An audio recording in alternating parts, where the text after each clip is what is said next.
Welcome to another episode of the Fortis After Hours podcast. Maybe one day I will think of a new intro or like record one with like music. Fancy. Would you guys like that? You'll have to let me know in the comments, either on YouTube or wherever you're listening to the podcast. But either way, welcome to another episode. It's another awesome one, in case you're wondering. And today we're going to be talking about warm-ups, which is actually going to be pretty exciting because good warm-ups can lead to a great session. Facts. We'll just leave it at that. And it is the day before Liz's birthday, but this is going to go live on Liz's birthday, probably on YouTube. Oh. That's what I did last week, and that was kind of cool. Okay. So I think we're going to do that. Hence the birthday balloons, if you're watching. If you're watching on YouTube, hello, welcome. If you're not watching on YouTube, check it out. It's way more fun. There's birthday balloons. Yeah, there's balloons, there's Toby, there's caffeine, and there's Nate and Liz. So honestly, if you don't want to look at just 30 minutes of our faces, there's other stuff as well, including Toby. So check it out if you haven't already on YouTube. I'm closing in on 100 days, I think, of posting one video every single day on our YouTube. So Probably not quite yet. Because there's 30 days in a month, and so it would be in April, probably. So you're like a month away from that. Okay. Well, in my brain, I'm closing in. I'm closing in. You and your rounding of numbers of things. Right. So wild. Anyways, so today we're going to be talking about warm-ups, and specifically kind of warming up for compound lifts. So whether you're a powerlifter or if you're just like general fitness, mainly we're going to be talking about today back squat, bench press, and deadlift, kind of some tips and tricks, how you warm up for them, what kind of jumps to take, because we've noticed that, and you know, this is just kind of become more prevalent as our coaching business continues to grow, is there's a lot of people just don't like fully know like how to hit their warm-ups or like what warm-ups to do. Yeah, it's a big conversation that like we have to have with a lot of people. Athletes, yeah. And I feel like lately I've seen more, like not even necessarily our lifters, but just like other lifters or people newer to the gym. Like if they're following a program and it says, 3x5 at 175 pounds, they just load 175 pounds on the bar and start lifting, like whatever, squat, bench, deadlift, whatever. And they don't do anything to warm up. Now, this is separate from like an actual like warm-up routine, like whatever mobility, whatever like priming stuff, which also people don't do. Yes. And on that note, we've posted, Liz filmed these. We've posted one for the squat, bench, and deadlift. Yes. Check those out on YouTube. And like you don't have to do exactly what I do, but it might give you some ideas of things to do if you're not doing any type of warm up. Like you're going to feel better. At least 100%. Get some blood flowing, get your muscles like awake. I don't know. Half the time you've at least driven, I would say at least 10 minutes for most people, if not 20, 30 minutes to your gym or more, depending on like where you go, like where you work out at. And you may have been sitting all day. Yeah. From, at work, whatever, or if you come in the morning, you just slept all night. So, like, getting some blood flowing, getting certain muscles, like, awake, for, like, lack of a scientific term, but waking up everything and, like, feeling good, this is separate from that. Yeah, and that's a great point and a precursor to that, so make sure you guys are doing some sort of general warm-up. We definitely recommend doing that before. It doesn't need to be super long. You get started. Like 5-10 minutes. Yeah. If like is good. I mean, some people do need more, some people don't, but like 5-10 minutes, like something to get things flowing. Agreed. We're going to take a quick break because I realize these mics are not recording. And we're back. Sorry about that. Technical difficulties. Yeah, technical difficulties. I was just looking at Liz and noticing that the mic was not on. So I was like, hold on a minute. But anyways, so we definitely recommend doing some sort of general warm-up to get some blood flow going before any type of compound lift. That's just going to help make sure your body's primed and ready to move. And it's going to keep you safe. It's going to keep you moving better, longer. And there's just no reason not to. If you're going to go in and lift whatever you're lifting, whether it's hundreds of pounds or whether it's 10 pounds, if it's, maximum effort or if it's a challenging weight for you, then you should prepare your body. That's the least you could do to help your body get ready to lift the weights. I am in no way saying you need to spend 20, 30 minutes doing this. Like, and if you're like me, 5-minute couple of things, like you might be good to go. And if you're like me and you get kind of stuck, then I think you'll really like the warm-up videos. So definitely go check those out because that's what I need. I actually recently did this for myself. It just helps me. I wrote down my warm-up, so I just follow them. But yeah, if you're looking for something so you're not just lost warming up forever, check that out. So, because that should be, in my opinion, 5 to 15 minutes, absolute max, and then you should be ready to go. Yeah. So you're ready to go, you're loading the weights. How do we warm up for, so what we're gonna talk about today, to break this down, is 3 sections. The first one, we're gonna talk about singles. We're just gonna go backwards because I just think that's gonna make a lot more sense. We're gonna do singles and or kind of like when you're like competing, if you are competing in the sport of powerlifting or weightlifting. Like I said, this just is kind of similar for across all things you're lifting a barbell. And then we'll do kind of like some reps, like how do we warm up for reps, because that is a little bit different. And then we'll do like how do we warm up for deload, because that's kind of its own separate thing in my brain. It's also the easiest thing. So we'll finish with that. And I will say, like, caveat, obviously, like what we're saying or what we do or what we believe is technically only one way to do it. Yeah, like, it's not law. You can warm up differently. Yeah. Especially if like it works. But also, like, you never know. You might have something that you feel like works, but maybe you try something different and it works better. Who knows? I would not suggest changing a whole warm-up routine like the week before a meet. Like, if you're competing, if you're not competing, try out some different warm-ups, see what works for you. Yeah, do what you want, yeah. If you are competing, pump the brakes. I would probably not. However, I will say, I have had some athletes who, like, on meet day, they're just like, oh, just tell me what warm-ups to do. And so I just pick warm-ups that make sense to me, and they always feel great, even if they're not what they usually do. So you might be able to just change things, but it would not really be my suggestion unless you have a coach that is there helping you make your changes. You don't want to be changing it willy-nilly. Yeah.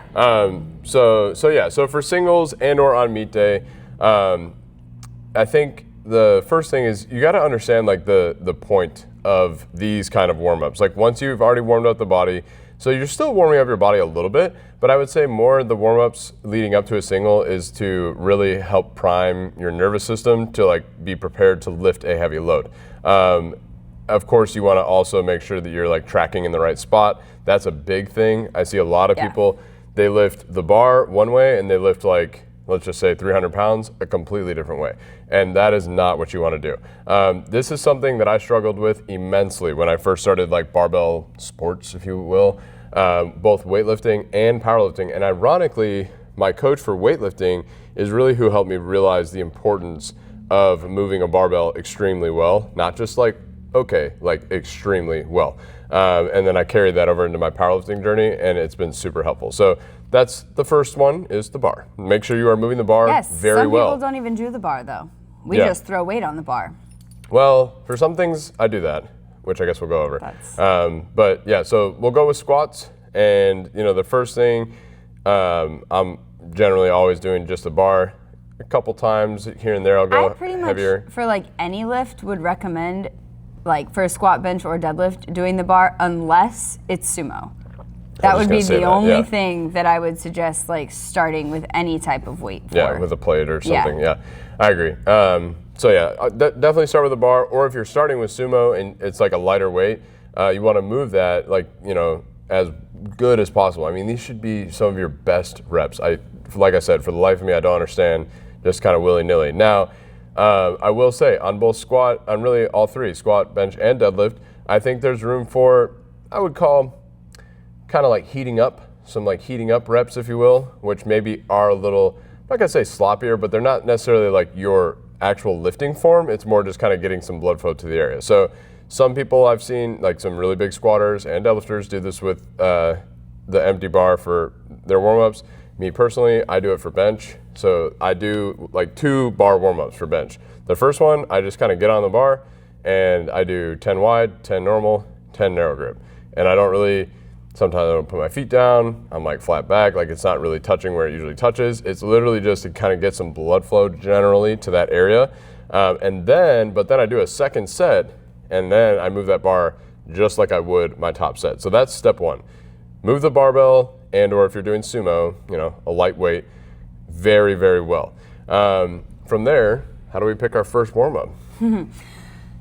I feel like this is where a lot of people struggle because it is a little bit different, and there's not like, I would not say that there are like exact like percentages or exact numbers, which does make it like, I feel like a little more, I don't want to say challenging to pick it, but like it is. Let's do it like this for people. So for people listening, make it simple. How many reps, like if you're warming up for a single, because that's what we're talking about right now, where do you start for your first warm up in terms of reps? Like take it like this, something you could do for 10, something you could do for 5, something you could do for 3. Okay, like what would you recommend hold on. for that? I've got another, so yes, but so what I tell people, which is what I suggest on meet day, which is also kind of applies to like in the gym. I suggest having and planning out 4 to 6 warm-ups before your opener on meet day. So like in the warm-up room, you have 4 to 6 warm-ups. And then I guess if you're in the gym, that might look, because like that's before your opener. Yeah, so but then I mean, maybe same. 6 to 9, basically like warm-up / attempts to your top single. Yeah, but really, like you just said, it would still be like 4 to 6 warm-ups until you're at like single weight, and then you maybe do a few more And or whatever. then, yeah, like 2 to 3 more singles on If you're top in of the that. gym. Yeah. Okay, so step 1, So the first 4 to 6. the 4 to 6 different weights, and like they should be like planned out. Don't just be like, let's just put this on. Well, we'll try this big of a jump. Yeah. Obviously when you first start, now you don't have to do 10 by any means, but like your first weight is something that like if you were asked to do it, you could easily do 10. That's what I was saying. Easily do 10. Okay. Like no struggle do 10. Like probably could do 20 to 30 reps with it without, I mean, like, again, don't do that. Don't do 20 to 30 reps. But like you could. The first weight should be something that is very, very light. I do see some people, a lot of people, just kind of like put on a plate or a red plate when they're starting to warm up for something, which if you're on a squat bar, that makes it like 165, I think. But like their top single is like 200 or 225. So like that doesn't really give you a lot of room to warm up to get to that. So you want to make sure like the first one, I would say the first 1 or 2 are pretty good, like pretty easy. The first one, like I said, easily 10 reps. But when you're warming up to a top single, maybe do like 5. Okay. Like I would not, and sometimes you might need to do it twice. Like that first weight, like I will sometimes do my first weight 2 times depending on how I'm feeling. So the first weight for the listeners should be something you could easily rip out if you needed to do 10, 20 reps, no problem, but you recommend doing 5. 5-ish. Okay. Like that's kind of a all right, ish so number. second warm up. Second warm up, I would usually do, I would say anywhere from like 3 to 5 reps. Something you could probably still do for 10, but it would be harder. Okay. If that makes sense. Yep. Like you could do it for 10, but if you were doing 10, it would probably be like a working set of 10. Like not like, oh, that was so easy, I just did 10. It would be like if you were like prescribed like 3 sets of 10, like maybe that would be your set of 10. Okay. So like a working weight type set of 10. But I would again recommend probably doing like 3 to 5. All right. So that's the first 2 warm-ups. We got between 2 and 4 more. So from there, and I feel like those are going to be more similar after the first 2. Yeah. Like after that, I would say anywhere from honestly like as you're warming up, like anywhere from like 1 to 3 reps, depending on the person, depending on what they need. And I want to make a distinction. We'll talk about this in a second when we get to like the warming up for reps. It'll be a little bit different. But for this, you wouldn't be doing like a ton of reps afterwards. You're just doing like singles. What do you mean? Like for the warm up reps. Like how many reps are we doing? That's what I just said. 3. For the after ones? Yeah. I said like 1 to 3. 1 to 3. Depending on the person. So like for warm ups like 3 to 6 or whatever, 3 to 7, like however many jumps you're doing, I would probably 1 to 3 reps depending on where you're at. I would also point out or mention that the earlier warm ups should be bigger jumps. And then as you get closer to the top end, the jumps are gonna probably get a little bit smaller. Got it. Like if you're in kilos, you might be able to take, depending on the person, at the very beginning, 20 kilo jumps, 40 kilo jumps, maybe 50 kilo jumps at the beginning, but I would not necessarily recommend that size of jump towards the end unless you're lifting some like crazy heavy, it makes like sense. 700 pounds, 800 pounds, whatever. Even that, a 50 kilo jump is still kind of a lot to your top. Anyways, But kind of what I like to do is like I kind of like to math it out to where like see like my first jump to my second jump, like how many kilos is that? My second to my third, how many kilos is that? And then try and make either like equal jumps across or like they get smaller as you get closer. I feel like for a lot of women specifically, and maybe some men too, but anywhere from like 10 kilo jumps to maybe only a 2.5 kilo jump, especially on bench, as you get closer to the top. But you're not taking 2.5 kilo jumps like all the way up. Yeah. That would be crazy. So after you do the first 2, this is something we could do for 10-ish reps. Then we start moving on and we're doing maybe 1 to 3 reps. And these are weights that I would assume, we're just gonna kind of like descend, or really ascend in weight, descend in reps. Like if you're doing something for 3, for a warm up, it should be like you could, if you needed to, you could do like 5 or more, I'm guessing. Yeah. What's wrong? Toby's not a fan of the warm ups. No. And then once you get to singles, that's maybe something, even when you are warming up, maybe something you could do for like 2 or 3 reps. I mean, maybe, yeah. I mean, it depends like how close you are getting to your top single. So. Yeah. That, because like obviously maybe like your last warm up, like you might only be able to do that for 1, which is fine, because like that would kind of be like your second attempt at a meet. You probably are only going to do it for 1. Yeah, that makes sense. So you would do the last few, you're doing 1 to 3 reps, getting closer and closer to the top, and then once we're pretty close to the top, how many kilos do you like to jump for a top single from your last warm up to that top single? I mean, that's kind of what I was saying though. It kind of depends on the person. It depends on like how much weight that you're lifting, because that's very, like, it's very dependent. I mean, I think you kind of need to maybe look at like the weight that you're doing and almost, I don't want to say like figure out a percentage of it, but like, because it's different. If you're lifting 100 pounds and you take a 10-pound jump, that's a 10% increase. But if you're lifting 200 pounds and you take a 10-pound jump, that's only like a 5% increase. So, or whatever, jump.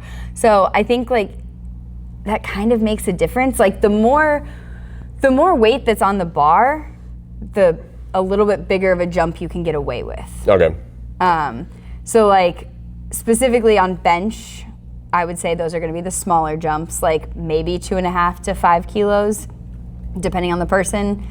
For women specifically, men can usually get away with a little bit bigger, maybe like 10, maybe 15, but I feel like 15 would be like you're a really strong bencher. Yeah. 7.5 kilos. But I mean, I feel like that kind of is the same across like any of your lifts though. So I guess for people listening then, would you recommend they're trying to figure out their warm-ups, and of course you should be talking with your coach if you have a coach about the warm-ups, but let's just say you're trying to figure it out, you're listening to this, do you recommend just trying like, I'm just gonna try this like 10 kilo jump, or should you try maybe a little bit of a smaller jump and then work from there, get more comfortable with a bigger jump? Since like you're saying, it's not entirely like an exact number, which I would agree with 100%. Yeah, and I mean, I will say there's some days that I take different jumps depending on how I'm feeling. Yeah. Some days it's 5 kilos, some days it's 10. And like that's also kind of part of it, is also having a little bit of flexibility in what you're doing, like mentally, to change like what needs to be changed. But I would say you definitely don't want to start out with too big of a jump. Yeah. I would agree. Because your body not gonna be ready for that. Especially if you're going for like top single, like PR weight that you've like never touched before. Like I would say if it's like a PR weight, I would do for most people, unless the numbers are like crazy big, I would get within like 20 pounds, so 10 kilos of your top single. Yeah, I like that. Especially if you're going for a PR. Yeah. 10 kilos I would say would probably be the max. Again, unless it's 700, 800 pounds, then okay, maybe you have some wiggle room. But I feel like most people listening to this we don't have probably too many are not people, lifting I don't think, that crazy heavy. So for most people, I would say you would want to get within like 20 pounds would probably be the biggest you would want to jump, especially up to a PR. And that's probably, realistically, that's probably more for like squat and deadlift. Yes, I was just going to say that. It's going to be more like 10 pounds. Bench, I would say probably yes. If it is going for a PR, I would not really recommend like really much more than 10 pounds, maybe 15 if you're like, if you're benching like over 300 pounds, like, okay, maybe you can take a 15 pound, not kilo, 15 pound jump. For a lot of women specifically, you might be looking at 5 pounds, and that's okay. Like 2.5 kilos. Like, just put the little silvers on, because sometimes those little silvers will get you. I would agree, and I think that's what I was trying to get at. Is I think it's a little more important to start a little smaller, and then if you decide, you know, you do that, and you're like, I think I could take a little bigger jump, then try it, you know, see how it goes. And then document it, and don't be afraid to... But don't go from like a 2.5 kilo jump to like a 20 kilo jump. No, and don't be afraid to do what works best for you. What works best for your buddy or your coach might not work for you. So for the top single, like to kind of wrap that section up, like really you are trying to prime your body's like neurological system, like, and get it ready to move heavy weight. Your muscles are going to move the weight. Like, you need to make sure your brain and like your like everything is like ready to go. So I really recommend, I like Liz's blueprint, just start, like she said, something you can do for 10, then, you know, a little harder 10, and then kind of dial into that, like something you could do for 3 to 5 reps and kind of work your way in. And then as you follow that blueprint over time, you might find, okay, I actually do better taking bigger jumps because of XYZ reason. But I would definitely start smaller and then go from there. And if you're the person who like doesn't warm up at all as of right now, like you're listening to this, you're like, man, I don't do any of this. This is going to change your life. Well, that. But I would also like, it might sound kind of silly, but like literally take a second and like do a little bit of math and like write it down. So that way you're not like warming up and then all of a sudden you're like, oh my God, what am I doing? Yeah, like, and to make sure it makes sense. Because sometimes I've done that in the past where I'm like, oh yeah, I'm going to do this. And then I'm doing it, I'm like, what? I'm like, I just did, like, you don't want to be doing this. I took, you know, let's say a 20 kilo jump, and then I took a 15 kilo jump, and then I took a 20 kilo jump to the top. That's not, like... Not ideal. It would be better to take maybe a 25 kilo jump, and then a 15, and then a 10. You know what I mean? Like, something like that. So you just want to always kind of have it, like, be tapering in towards that top single. And above all else, like I said, in my opinion, you are preparing to lift some heavy weight, whatever that is for you. That's what those warm-ups are there for. That's what you should be thinking about. You shouldn't be thinking about, oh, like, if I do 5 reps in this warm-up set. No, like, you should be, and honestly doing, like, the minimum effective dose of reps because you're doing a single. So that's what we're warming up for, 1 rep. And once your body's ready, and really, so some other pro tips on that, once you get those last 2 warm-ups, specifically the last one, needs to be on point. Now, there's like a polarizing thing that happens in the powerlifting space. Some people hate it, some people don't. I have no problem with it, and that is people posting in the last warm-ups. Here's the deal. The last warm-up should look really good, yes. Like a lot of people are like, oh, of course. Here's the deal though.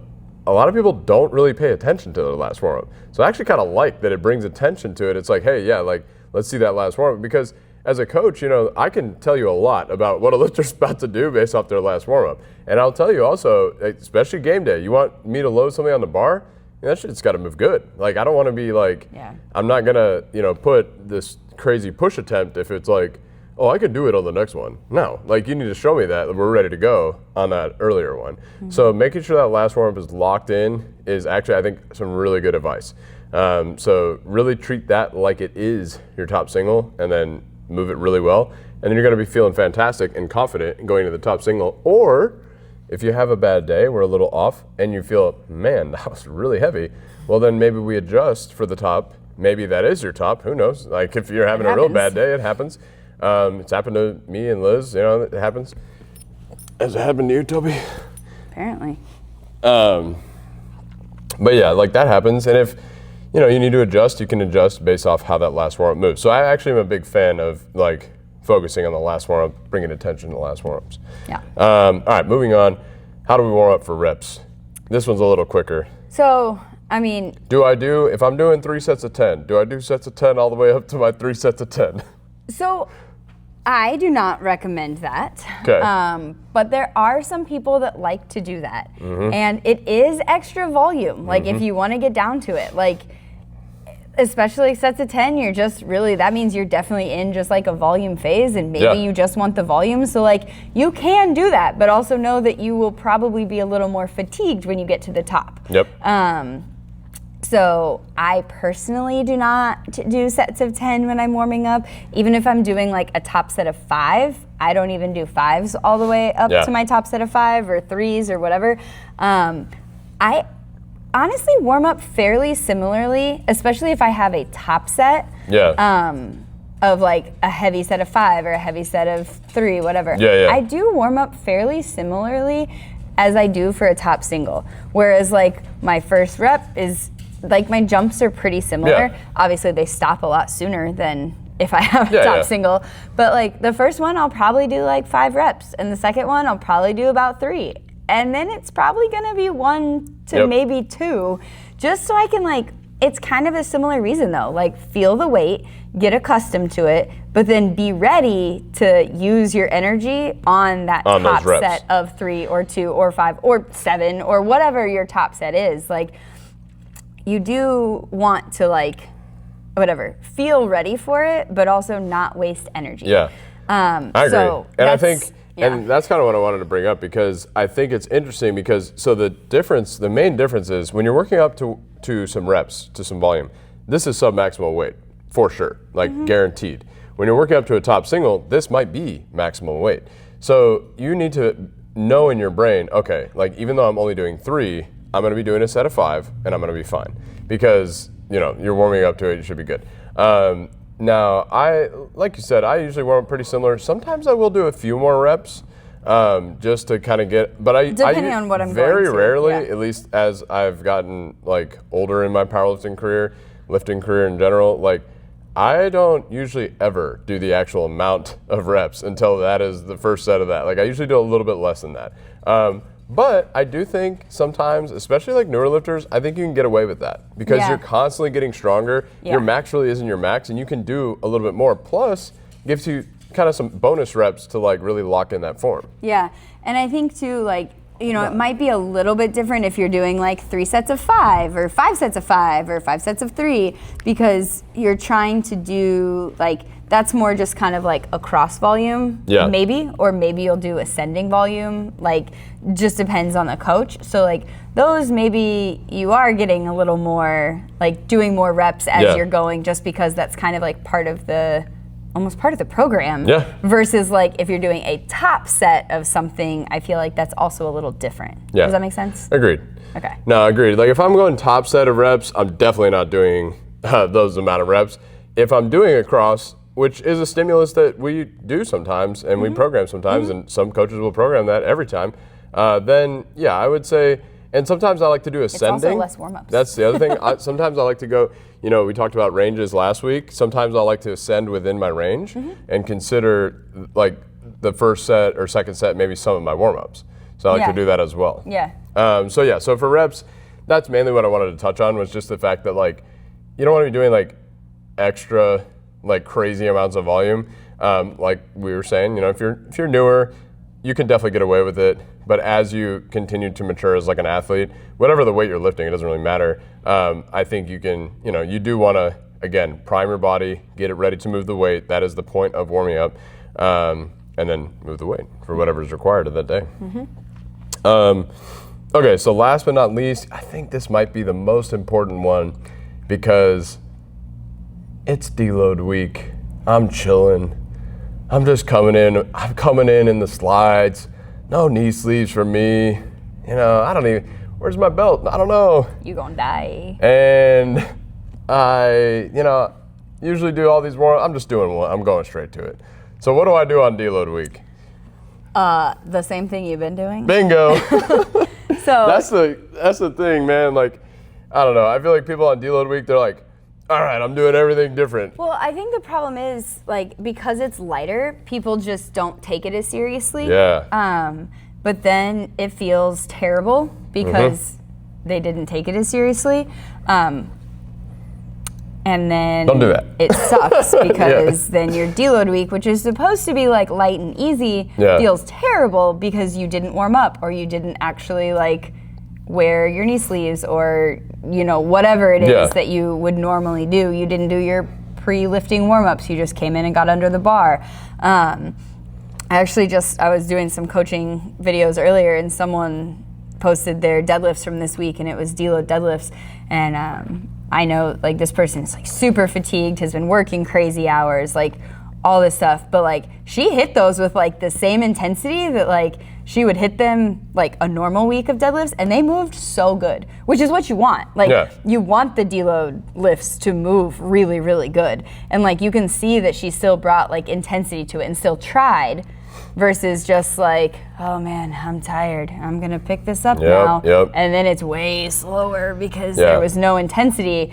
And I mean, maybe intensity is not the right word. Intention, I think, is a better, maybe that's better a word. better word. But because, I really think it's, of course, the most simple of my 3 topics for today, but I really think it might be the most important because, you know, deload week is it's a time to really allow your body to recover, catch up, if you will, from the block of training. And some deload weeks, you might be totally trashed and you really need it. Others, you might be relatively fine. But you might not know that you're trashed. Yeah, or you might, And then all of a sudden you're like, oh man, all right, I feel so much better. Personal attack here on me. Okay, all right. Anyways, but yeah, you might not know if you're like me. But anyways, deload weeks are super important, and I do see this across everywhere in real life, on the internet, on Instagram. It's just, people, they just treat it like it's like, and then they come back week 1 and maybe they feel kind of It's like, deload week is supposed to be easier. Make it easier. And that's on you as the athlete to do that. Like, the weights should be programmed, of course, lighter, in which they always are going to be lighter. But then that's on you to execute that and still have good intention when you're lifting the weights, good warm-ups when you're lifting the weights. That's why I brought that up. Well, they should stay the same, y'all. Like, they should stay exactly the same. That way you're practicing and preparing for the week ahead and the block ahead. That's what I like to think of for myself. Well, and I think, too, like, as you get stronger, your deload weights do get heavier, obviously, just because you're stronger. But like in your brain, they're weights that are like, oh, I've done that for reps before. Oh man, this is a dangerous thought. That's so easy. Like, I just did that for a set of 3. I just did that for a set of 5. Like, I only have to do it for a single. Oh, that's so easy. But like, it's really actually still kind of heavy weight. You're just strong, so like you can do it for reps. But if you don't like try, it's not gonna be easy. And then that's when you kind of like get in your head and it's like, oh man. So like, you can do it for reps, but like you need to move the 1 rep really good. Like you almost need to like pretend like it's heavier if you can't just like move it good, because in your brain you're like, oh, well, it's so easy, it's gonna move so good. Like you have to actually like try. And you can save that talking for after you do it, and you can be like, look how easy I moved it. Wow, that was so easy. Exactly. Because like I think that's a really good point, and I just think it's, like I said, it is not the time to be changing your warm-ups. You should be dialed in, locked in. If anything, if you did, I will say this, sometimes if you are, as you get stronger, your warm-ups will adjust. That is a time where I will, like, it's not really changing it per se, because it's still the same process. You might skip a but just jump skip a jump, move something up. Slightly, I do that on deload week, and like I think that is a good time to do that. Because sometimes you'll like it, and sometimes you're like, no, I'm not ready for this. Personal anecdote, I was gonna say, personal anecdote on my deadlift. Like, I was trying to do 1, 2, 3, 4, 5. I did that sometime mid to late last year. Didn't work. I didn't like it. Didn't feel good. And then, just so we're clear, as far as making an adjustment in my warm-ups, I've been doing it for 2 full blocks, so 10 weeks. And now I do feel like I'm ready for that. And this one, I kind of told myself, I'm like, we'll see how this goes for this deload. And I was able to smoke that warm-up scheme. And I'm like, okay. I'm like, finally, like, this now is we're good. good. Now we're good. That took 10 weeks, y'all. That's like over 2 months of time. So patience is key as well in the sport of powerlifting. So anyways, hopefully you guys found this information helpful for your warm-ups.